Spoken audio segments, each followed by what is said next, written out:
সীতাকুণ্ডে জোরপূর্বক জমি দখল, হাউমাউ করে কাঁদছেন দরিদ্র কৃষক। মোহাম্মদ জয়নাল আবেদিন, সীতাকুণ্ড।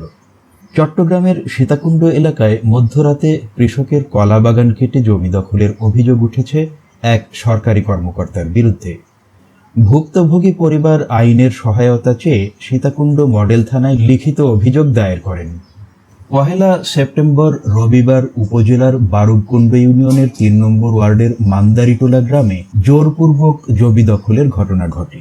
এ ঘটনায় দখলকৃত জমি উদ্ধার ও গ্রেফতারের দাবিতে 3 সেপ্টেম্বর মঙ্গলবার কৃষক ও ভুক্তভোগী পরিবার মানববন্ধন করেন।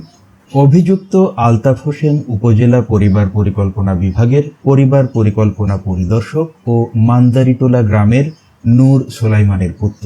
অসহায় কৃষক রফিকুল বলেন,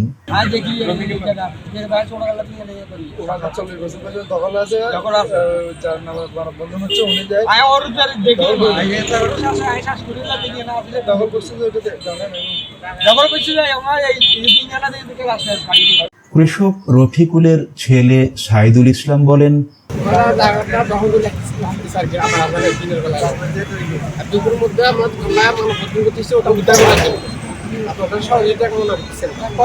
এ বিষয়ে জানতে চাইলে আলতাফ হোসেন বলেন, এসব মিথ্যা অভিযোগ, আমার বিরুদ্ধে ষড়যন্ত্র করা হচ্ছে এবং আমাকে ফাঁসাতেই মানববন্ধন ও অভিযোগ এসব করা হচ্ছে। আমার বাবার নামে নামজারি করা আছে ওই জমি, আমাদের জায়গা আমরা দখল করেছি, অন্যের জমি দখলে আমি জড়িত নই। News desk, Bangladesh news today.